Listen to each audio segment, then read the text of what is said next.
How's it going, everybody? Going to talk about the Go Home show before lockdown this Sunday, April the 19th. I was very pleased with Impact this week. The last several weeks of Impact have definitely been very hit and miss, I'll admit. But I'm happy to be able to say that this week the good far outweighed the bad. I think the final hype for Lockdown was great. It didn't change my opinion of the lack of build-up for the undercard, though. I stand by what I said about that last week. I think there was not enough attention devoted to the first 4 matches on this card, but on the other side of that coin, I think the build-up for the big 3 matches has been as good or better than the build-up to any TNA pay-per-view match in recent memory. Beer Money 3D and Lethal Lockdown have been hyped incredibly well, and Sting and Foley has been building for like 6 months, so it evens out. I liked a lot of the stuff I saw this week. The big angles were very good. It was a solid show in general. There's still some problems, don't get me wrong. I mean, it seems like the matches are just getting shorter and shorter every week. It's getting very frustrating for me. I mean, when you've got a 6-woman tag match that goes less than 60 seconds, that's a problem. I mean, the writers need to realize that one of the main reasons why there's so little interest in the WWE Divas is because their matches are always so short and unimportant. And they never get the time they need to put together something memorable, even when it's the women who can actually wrestle.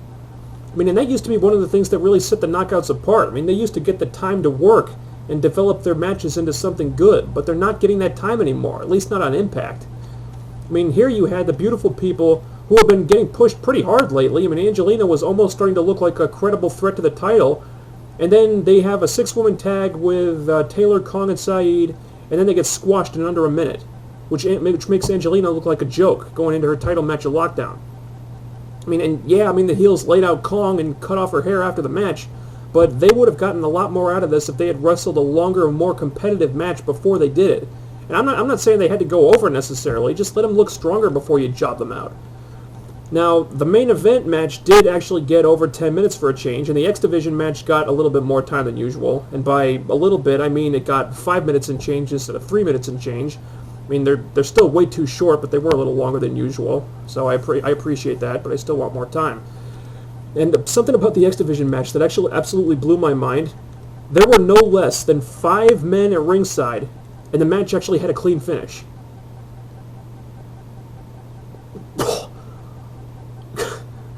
I know, right? I mean, if you've been watching TNA in recent times, then you know that clean finishes have become something of a rarity since Vince Russo came back to the creative team. So that was just awesome. I loved the angle with Beer Money beating down Balls Mahoney and Spike Dudley.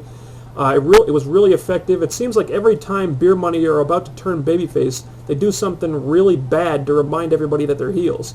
And this kind of reminds me of when Edge and Christian were on the rise as a tag team in WWE years ago. I mean, they'd be really funny, and they'd make people laugh with their 5-second poses and stuff.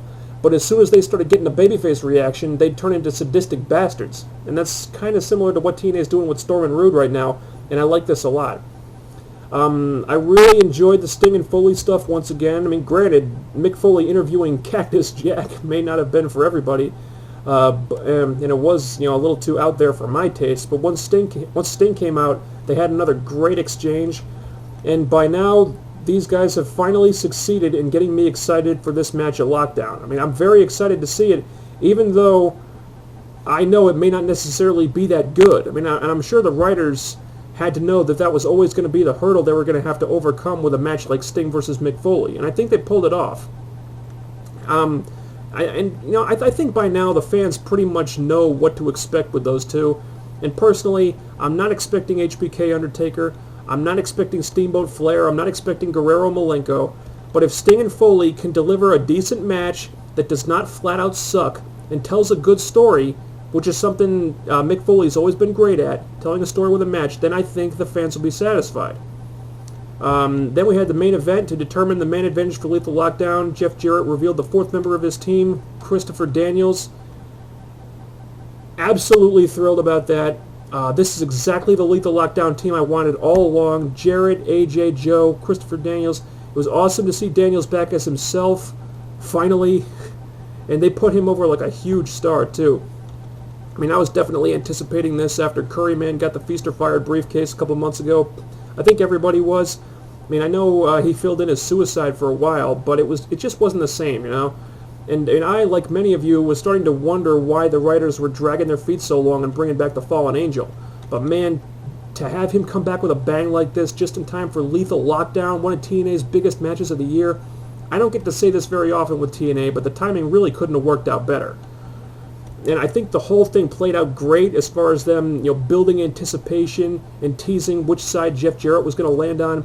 The reveal of Daniels really felt special, but there was one thing that dragged this moment down, and that was the announcing. Okay, Jeff Jarrett makes the announcement, Daniels comes out. What do we hear from the announcers? Do we hear silence so we can hear the emotion of Daniels' return sink in? Do we hear shock and excitement at the return of a major star? Like, oh my God, Christopher Daniels, the fallen angel is back! No. What we get is Mike TNA launching into this huge spiel that was so robotic, so completely devoid of emotion that I will chew off my own arm if he was not reading it directly from a script. As you can see by AJ's reaction, he is absolutely thrilled that his best friend Christopher Daniels is not only back in TNA, but Daniels will join AJ Styles, Jeff Jarrett, and Samoa Joe against the Main Event Mafia and Lethal Lockdown. Okay, I just fell asleep. Alright? Seriously, TNA, you have discovered the cure for insomnia. Mike TNA's announcing. This guy damn near ruined the return of Christopher Daniels. Instead of telling us what we could see for ourselves that AJ was thrilled to have his friend back, why couldn't TNA try acting thrilled himself? I know the man cannot act to save his life, but it would have been a lot better than what he did here. I mean, all due respect to Mike TNA, I know his job must be really hard, and I could never do it in a million years, but I swear, this guy is a bigger buzzkill than Buzz Killington. Another thing that bugged me was the finish of the match, and not because it didn't make sense, but because it didn't make it clear enough what actually happened. I mean, at first I was thinking, Kurt Angle clearly had his shoulder up, so instead of doing the simple and logical thing and just restarting the match, Jarrett names Kurt Angle the winner for some reason, which made absolutely no sense whatsoever. I mean, all Kurt Angle did was not get pinned. So how does that make him the winner of the match when Daniels didn't get pinned either? I didn't really understand what happened here until I read Lance Storm's review of the show the next day.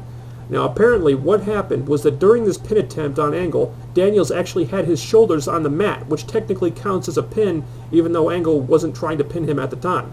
I mean, TNA put the clip on the YouTube page. I mean, if you go back and watch it closely, that's exactly what happened. But they never made this very clear, and I think the problem was somebody in that final segment was supposed to explain that Daniels had his shoulders down, but they flubbed a promo somewhere along the line, and it didn't come across. I think Jeff Jarrett was supposed to explain it, but all he kept saying was he initiated the offense, whatever that means. So it's too bad that it didn't come across as well as they wanted it to, because this was actually one of the very rare occasions where TNA did a screwy finish to a match and it actually made sense.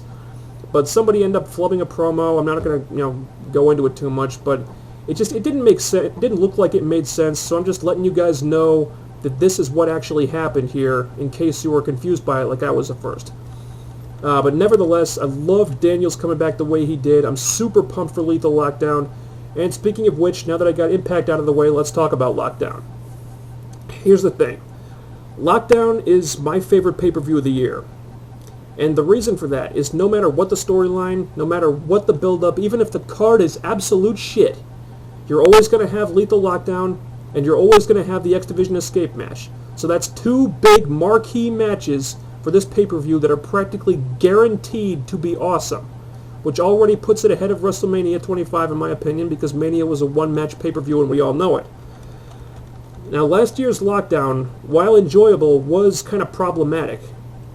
This year's Lockdown looks very, very strong on paper. Now, regardless of the lack of build-up for the undercard matches, the card itself is as stacked as any card TNA has had in a long time. And what I love about this is that this time there's no filler match, there's no throwaway match, there's no let's get as many people on the roster in the ring as possible match. Hopefully they learned their lesson with Cuffed in a Cage last year. Eric Young versus Danny Bonaducci is now on the pre-show where it belongs. There's still a couple of things I'm not thrilled about. I don't want Sheik Abdul-Bashir in the Escape match. Get him out of there. He does not belong in the X Division, and he never did. Plus, I'm not really looking forward to Queen of the Cage that much for reasons I talked about last week. But overall, man, this card is awesome. There are several potential show stealers here. I can't wait for Motor City LAX No Limit. That could easily be the match of the night if it gets enough time and has a clean finish. Now, am I going to order? Am I going to spend some money and order Lockdown?